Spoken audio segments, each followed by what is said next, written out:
She smirked while I still had the lanyard around my neck. That's how fast it happened. 1 minute I was staring at a glitchy Zoom screen with some kid in HR voice cracking like he was ordering from a drive-thru, saying things like restructuring, valued contribution, and not performance-based. The next, I was standing in our living room, still in my work boots, holding a cardboard box that held exactly 3 things. A service award from 2011, a wrench I'd bought with my own damn money, and a coffee mug that said, "Keep calm, I'm the systems guy." Karen looked up from the couch like she was watching paint dry. She didn't even mute the TV. Some reality show was blaring in the background. People screaming about who cheated on who in a hot tub. She just gave me this slow, flickering once-over and said, "Well, maybe this is a blessing in disguise. Might be time to find yourself." I had just lost a 30-year career. 30 years, man. I kept that system alive through 2 buyouts, 3 CEOs, a dozen budget freezes, and a goddamn ransomware attack in 2019 that almost sent our whole division into the Stone Age. I missed birthdays, anniversaries, funerals, hell. I watched my mother's burial on a live stream from a service closet in Building 4 because we had a defense contract deadline. And now, gone. Not even a handshake. Just a pre-written Zoom script and a deactivated keycard. But the part that gutted me wasn't the layoff. It was the look on Karen's face. That faint, twitchy corner smile she gives when she thinks something bad happened to someone else, but she's too polite to laugh out loud. Except this time it was me, and she didn't hide it. "Take some time to figure out what you really want to do," she said, standing up, brushing invisible lint off her blouse. "Maybe this is the universe giving you a reset." Like the universe had anything to do with the fact that our company shipped 2/3 of its legacy systems offshore, and the only people left stateside were the ones young enough to accept a 40% pay cut and still smile for their LinkedIn headshots. She walked over to the kitchen, barefoot, humming, and poured herself a smoothie. Banana, oat milk, whatever she was into this week. She didn't ask if I was hungry. She didn't ask if I was okay. Her phone buzzed. She checked it with that sly swipe she does when she doesn't want me to see the screen. And then, she smiled. Not a "you've got this" smile. Not an "I'm sorry, baby, we'll figure it out together" smile. Private smile. One she thought I didn't catch. She tossed the phone face down on the counter, took a sip and said, "You know, maybe now's the time to explore. You always said you wanted to write a book. Or do something creative." I don't remember saying that. Ever. I like torque specs and steel tolerances. I like building things that don't break. But I nodded like she was right because I didn't have the words yet. My mouth was dry, my ears were ringing. I still had the scent of the server room in my nose. Ozone, dust, and burnt plastic. She walked past me and patted my chest like I was a sad Labrador. "We'll figure something out. Just don't spiral, okay? No midlife crisis.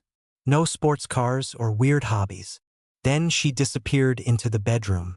Didn't close the door all the way. I stood in that hallway and stared at the sliver of light under the frame, waiting for something. Anything. An apology. A hug. A second glance. Instead, I heard her voice, low and sweet. "No, he just got home. Yeah, like 5 minutes ago." A pause. A giggle. "No, he didn't cry." And that was the moment. Not the Zoom call. Not the layoff. That giggle. I went to the garage, opened my old tool drawer, and pulled out a folder I hadn't touched in years. It had a different name on it, my mother's maiden name. And beneath it, a patent. Not just any patent. The one I'd been quietly nurturing since 2014. The one no one at work even knew I'd filed under a private trust.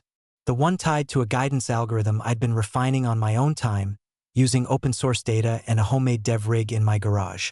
The one that, 2 weeks ago, received an anonymous letter of intent to purchase for $67 million. Karen didn't know about that. Not yet. 3 days later, she served me papers on the kitchen island like it was takeout. No build-up. No dinner conversation. No awkward sit-down. Just a manila envelope resting neatly beside the salt shaker when I came in from changing the cabin air filter on her Prius. Her Prius, which I had still been maintaining like an idiot even after she smirked through my layoff. I stood there for a second, just staring at the envelope. I knew what it was before I touched it.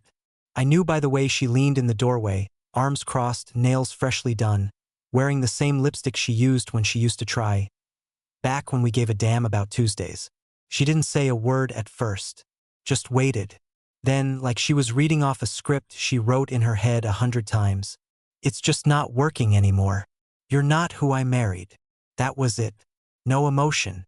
No, we need to talk. No pretense of heartbreak or confusion. Just a tone so cold it could have frosted the windows. I looked at her, really looked. Not like a husband. Like a stranger watching someone through glass. Something had shifted in my chest. Some final switch flipped. Because for the first time I didn't feel hurt. I felt nothing. She had been gone for months, maybe years, but now it was official. There was no fight left to have because the marriage she was divorcing me from, it was already dead. Just bones and routine. I think she thought I'd protest or beg or scream, but instead I nodded once. Okay, I said. She blinked.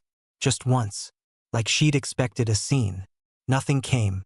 She turned back toward the hallway, heels clicking against the tile. I'll be at Marcy's for a few days. You can have space to process. Marcy's? Sure. That's what we're calling his condo now. I didn't care.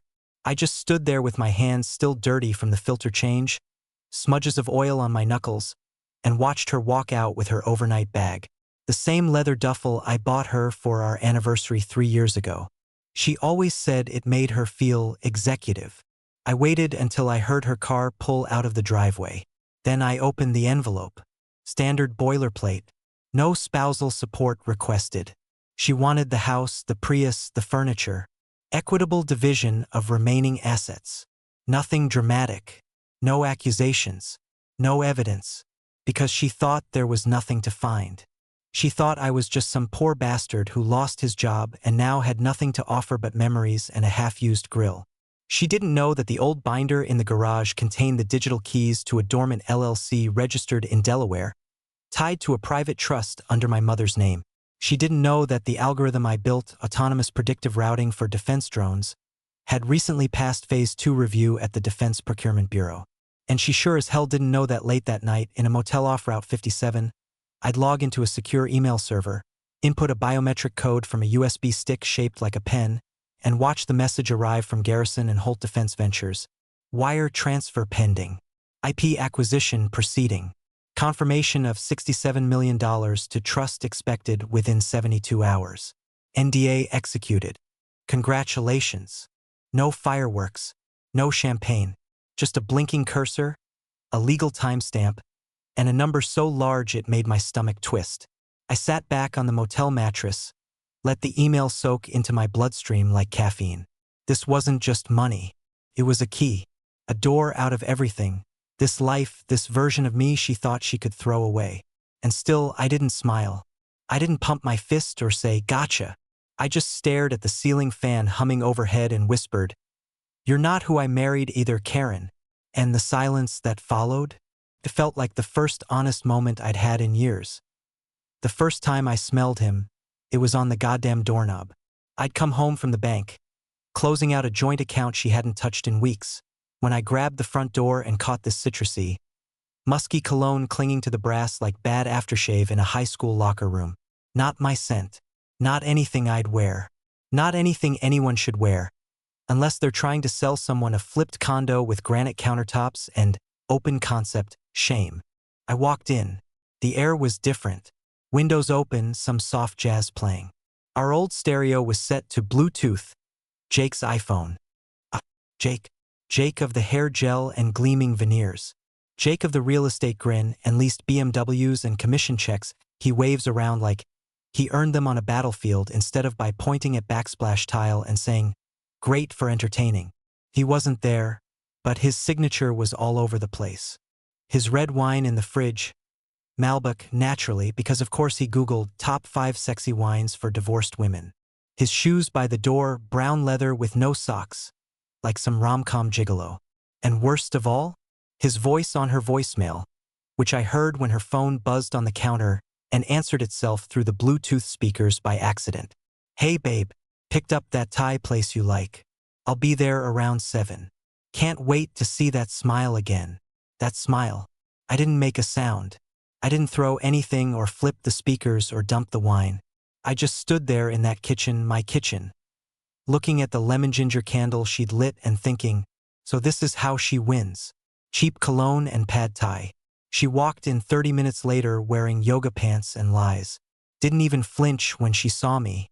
"Oh, you're still here," she said, like I was a houseguest who'd overstayed my Airbnb reservation. I didn't answer. She dropped her purse on the counter, opened the fridge, pulled out Jake's wine, and poured herself a glass like this was normal. Like I wasn't standing 10 feet from her watching her pour her new boyfriend's wine in the kitchen I remodeled with my bare hands. Then she turned, glass in hand, and gave me that little half-smile she saves for people she thinks she's smarter than. "We're adults, right?" she said, taking a sip. "No need to make things weird." And that was the moment I realized Karen didn't just move on. She was celebrating. She thought I'd lost. That I was some washed-up technician with oil on his hands and no job, no spine, no money.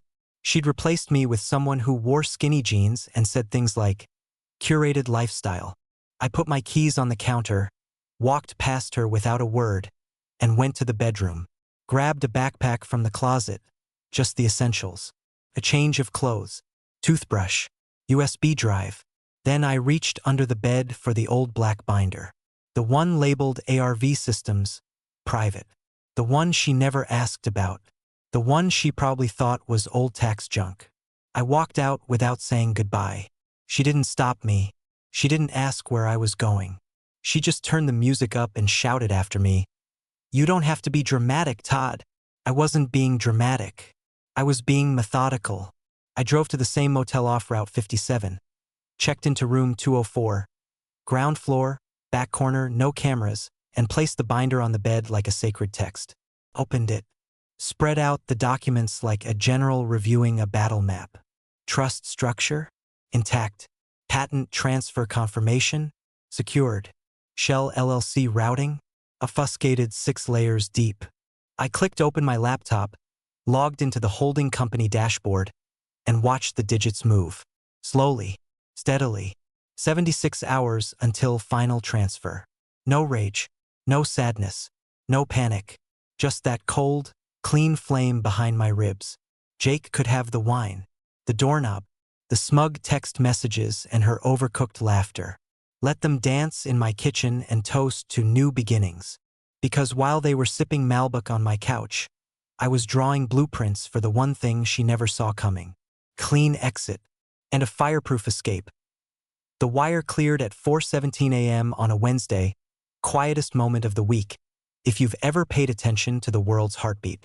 While the rest of the country was still drooling into pillows, dreaming of raises they'd never get or lovers who weren't texting back, I was watching a terminal window update in real time. Incoming transfer, $67 million US. Source, G&H Defense Ventures. Final disbursement. Destination, Venom-laced Systems Trust. Ref, 1127 JAS. Venom-laced, my mother's maiden name. Irish grit, blunt vowels, and the last part of me Karen never touched. I'd picked it for the holding entity 6 years ago, back when she first started finding herself through wine-fueled book clubs and Instagram yoga retreats. I told her I was tinkering with an old algorithm.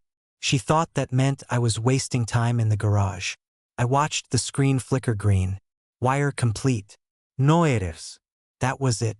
No champagne. No balloons. Just a number that changed and a cursor that blinked like it knew what I'd done. The very next morning, G&H Defense released a statement to the trades. It was all over the industry sites by noon. Breaking: G&H Defense Ventures secures exclusive patent for autonomous guidance protocol. Historic acquisition rumored to redefine DoD air systems. No name attached, just mention of a private party innovator and prior technology licensed via anonymous trust. Legal, precise, surgical. Karen wouldn't see my name if she searched for it. She'd Google and come up empty.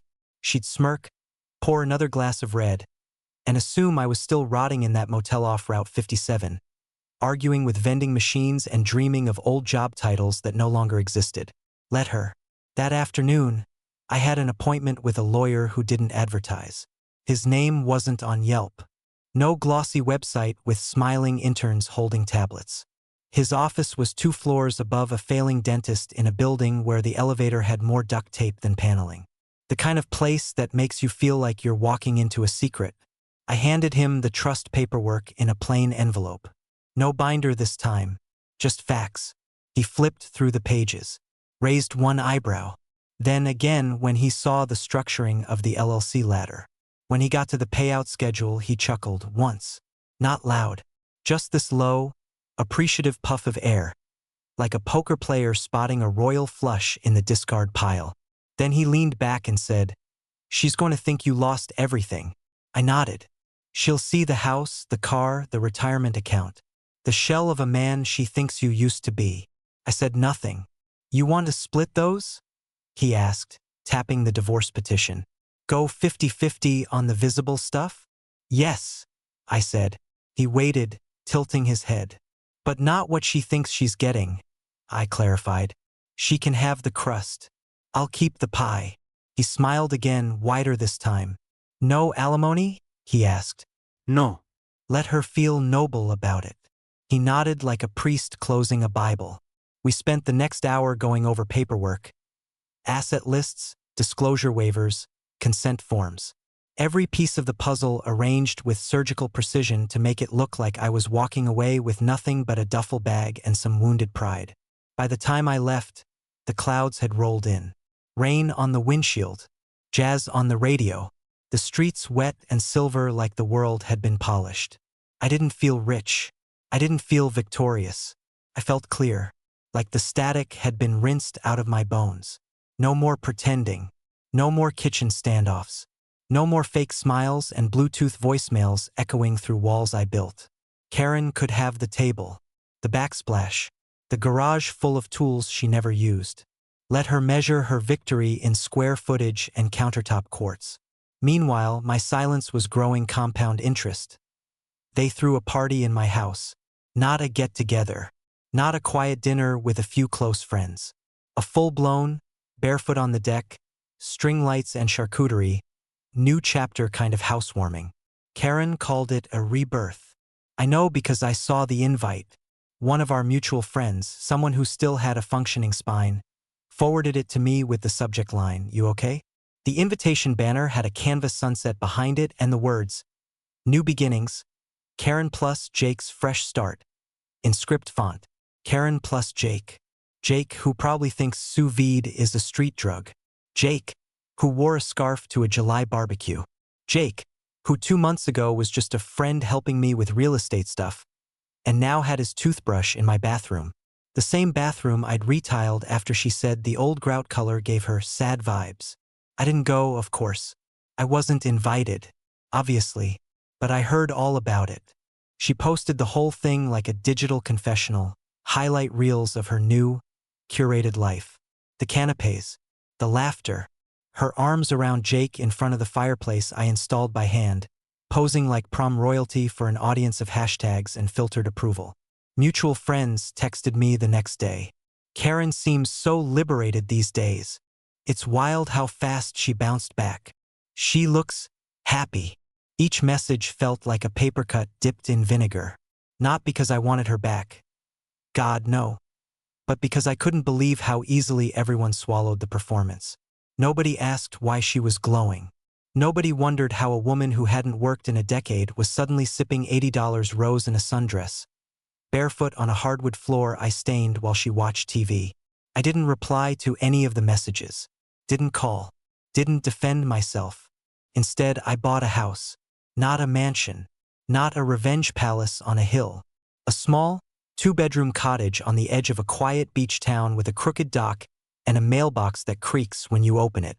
White paint, blue shutters, seagulls and salt air, and no neighbors asking if I'm dating again. Bought it through the trust. No paper trail. No nameplate on the mailbox. Just a new start. That night, while Karen toasted to her glorious freedom with people who never knew the real story, I sat on a folding chair in an empty living room staring at a blank wall, the smell of the ocean crawling in through the window screens. Then I sent them a gift. Not a grenade. Not a threat. Just a bottle of champagne. Vintage. Hand-delivered. No cardstock. Just a torn scrap of brown paper tied to the neck with twine. For words, scrawled in my old engineer's handwriting. To freedom. May it cost everything. Let them read that while giggling on the deck, unsure whether it was romantic, threatening, or a joke. It wasn't any of those things. It was a receipt for everything she thought she gained, and everything I'd already taken. The first crack came when she tried to refinance the house. She needed money, real money, not just Jake's residuals from flipping foreclosures in bad school districts. She wanted the house in her name, fully. Rebrand the deed under her new freedom. Maybe gut the office I built and turn it into a meditation space. Or a wine cellar. Or some Pinterest monstrosity that involves macrame and affirmation quotes stenciled in gold foil. But banks aren't swayed by mood boards and sun salutations. She walked into that loan meeting armed with an inflated Zillow estimate and Jake at her side, wearing his best business casual smugness. I know because someone from the branch called me, chuckling after. Divorce case flagged as unresolved. Titles still entangled. Too many liability markers. No dice. Legal translation. You can't mortgage a house you don't fully own. Especially when the other half belongs to someone who structured their exit like a ghost slipping through drywall. Karen left the bank with her signature brunch pout and a boyfriend who, for the first time, realized the castle he'd been playing king in was built on sand. Within days, he started pulling back. Not noticeably, not all at once. Just quieter. No more public cuddles. No more joint posts of Sunday pancakes with captions like, "Building our home, brick by brick." I heard from a friend that he canceled a trip they'd booked. Blamed, too many moving pieces. Stopped showing up on her stories. Stopped leaving his shoes by the door. I could picture it. Her pacing in the living room, barefoot on those wood floors, checking her phone every 10 seconds, refreshing his feed, trying to pretend it was just a busy week. Meanwhile, her accountant started sniffing. Apparently, during the initial asset disclosures for the divorce, Karen had claimed she didn't own any business interests, trusts, or high-value items apart from the house and her half of the retirement account, which was technically true until a certain deposit hit her joint account a week before we separated. She'd moved it quickly, transferred it through a friend, rerouted it through one of Jake's LLCs, and used it to pay off the last of her credit card debt. Smart, if it weren't for the fact that her friend's LLC was already under audit for an unrelated case. That red flag had teeth. Her accountant, sensing heat, started asking questions she couldn't answer. Questions like, where did this $74,000 come from? Why didn't you declare it on the Form 8821? Why is the house still entangled in pending dissolution? Did your ex sign any hold harmless clause on property transfer? I wasn't in the room, but I know Karen. She probably blinked, deflected, blamed the paperwork, or her lawyer, or maybe even me. But she couldn't explain away a paper trail written in digits and timestamps. Because math doesn't care about feelings. And the IRS? They care even less. I was sitting in a coffee shop when the message came in. From another mutual acquaintance, bless them. Hey, just saw Jake moving boxes into a U-Haul. Left the driveway with a weird smile. Didn't say goodbye. No rage. No blowout. Just a quiet departure. A man realizing the castle wasn't his. That the walls were made of legal sawdust and the queen had been bluffing the whole time. I stirred my coffee slowly, watching the foam swirl like clouds on a satellite map. Across from me, a young couple argued about bagel toppings. Behind me, a teenager FaceTimed her mom about college tuition. None of them knew that a woman 2 miles away was realizing, for the first time in her adult life, that she might have bet on the wrong man. That the failure she'd smirked at months ago was now invisible, untouchable, and wealthier than she could imagine. And that Jake? He'd gotten out before the second crack hit. The one with the federal return address.it broke on a Thursday morning, just before lunch, the kind of news story that lives in the bottom ticker on business channels most people ignore. But not Karen. She always had the TV on during her mid-morning wellness hour. She'd sip overpriced mushroom coffee and scroll through influencer accounts, half listening to segments on housing bubbles and GDP forecasts, pretending to understand things Jake used to ramble about during brunch. That morning, the banner turned red. Breaking: G&H Defense acquires next-gen autonomous protocol in $67 million deal. Innovation to reshape aerial defense. No name, just the words private trust acquisition and proprietary AI routing algorithm. But the phrase that cracked her perfectly matte foundation? Autonomous guidance systems for mid-range unmanned defense craft. Developed privately, acquired post-review. She froze, coffee mug mid-air. Because Karen may have tuned me out most days. But even she remembered that phrase. I'd said it over and over again during the early days. Back when I thought she gave a damn. I used to stay up late sketching interface maps on napkins. She once mocked me for using our grocery budget to buy a used GPU from a kid on Craigslist. And now here it was. Live. National. $70 million. She nearly dropped the mug. Snatched her phone. Searched the article. Clicked every link. No names. No photos. Just technical specs. Specs that matched the blueprints she'd once rolled her eyes at when I showed her what I'd been building in the garage. She dug deeper. Found a Reddit thread speculating about the seller. One user claimed the IP came from an engineer who'd quietly filed under a legacy trust. Something buried under a female surname. That's when her stomach dropped. Fenimore. Her lawyer said I'd walked away with nothing of substance. That I hadn't pushed for asset retention. That I didn't even request spousal concessions. Now she knew why.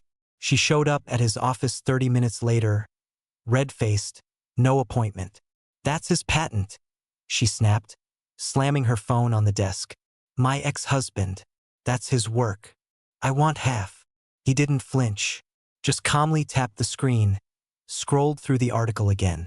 No names here, just a trust. Which, I believe, based on our documents, he opened her folder without urgency. Was formed 3 years before your separation. Legally sound. Privately managed. Zero joint entanglement. But it's his, it has to be, he used to talk about this. He sketched it on our kitchen napkins. Did you invest in it? No. Was your name on any registration? No. Were you aware of the trust at the time? I know. But then there's no claim. You signed away all shared intellectual property and agreed not to pursue claims against unknown future assets. It's right here. He turned the page, pointed. She didn't look at the clause. She looked at the wall behind him. Her face cracked. Not from fury, but from something worse. Understanding. The kind that starts in your spine and crawls upward like frostbite. That sickening realization that everything you thought you won was theater. That the game ended before you even knew the rules. I thought, she whispered, fingers tightening around her bag. He was just being noble. The lawyer raised an eyebrow. He was being prepared. She didn't argue, didn't scream. She just stood there, small and shaking in her boutique trench coat, gripping her designer purse like it could still buy her something that mattered. The ticker played again behind her on the office TV. Same red banner. Same silent gavel, slamming over the life she thought she'd rewritten. Somewhere, the man she'd left was drinking black coffee by the sea, watching gulls circle an empty dock. And she was watching the price tag on her mistake climb past 7 zeros. She tried everything. First came the threats. Sent through her second-rate attorney who had once made a name for himself representing influencers in HOA disputes. A cease and desist full of legal padding and desperation. Accusations of fraud, asset concealment, intentional misrepresentation during divorce proceedings. Bold letters. Lots of underlines. They demanded mediation. A new hearing. Claimed that the trust was a fraudulent shell designed to circumvent equitable distribution laws. My lawyer barely blinked. Just circled a clause in the original divorce filing, section 14C. Disclosure waiver and acceptance of asset limitations. He replied with one line. Client accepted all terms and declined further review. Any claims of concealment are moot by signed waiver. Next, Karen tried the media. Or at least she tried to threaten it. Think the public would be interested in knowing how you got rich right after a divorce? She texted. Kinda suspicious, don't you think? I didn't respond. I didn't have to, because the public doesn't care. A defense acquisition wrapped in NDAs and government protocols doesn't land on TMZ. The firm had sanitized every trace of me. The story was already out, and I wasn't in it. So she pivoted to the last thing she had. Panic. She called. Left messages. First angry, then pleading. This isn't over. I was your wife. You think this is fair? I'm not letting you walk away from this. And finally, please call me back. But what broke her? What crushed whatever fantasy she had left? Wasn't me. It was the envelope that showed up 2 weeks later from the Internal Revenue Service. See, the final card I played wasn't loud. It wasn't flashy. It was a quiet little gift sent anonymously through a third-party reporting portal. A tax discrepancy. Remember the $74,000 Karen rerouted through Jake's LLC? She thought she was being clever, erasing digital fingerprints with the help of a man who thought capital gains referred to monopoly. Unfortunately for her, the LLC she used was under review for misfiled returns. The feds were already sniffing. All they needed was a breadcrumb, so I gave them one. Anonymous tip. Attached with partial bank records from a concerned third party. Flagged inconsistencies between declared income and known deposits. It didn't accuse. It just pointed. Karen opened that envelope alone. Sitting in the kitchen she once ruled. Under the same pendant light we installed on a rainy Sunday 10 years ago. A formal audit. Request for clarification. 30-day response deadline. Penalties pending. Jake was already gone. Her friends had stopped replying to her stories. She left one last voicemail. Voice shaking. Not angry anymore. Just broken. I didn't know you were serious. I thought you'd get over it. That this was just a rough patch. Please? Can we talk? I didn't listen to the rest.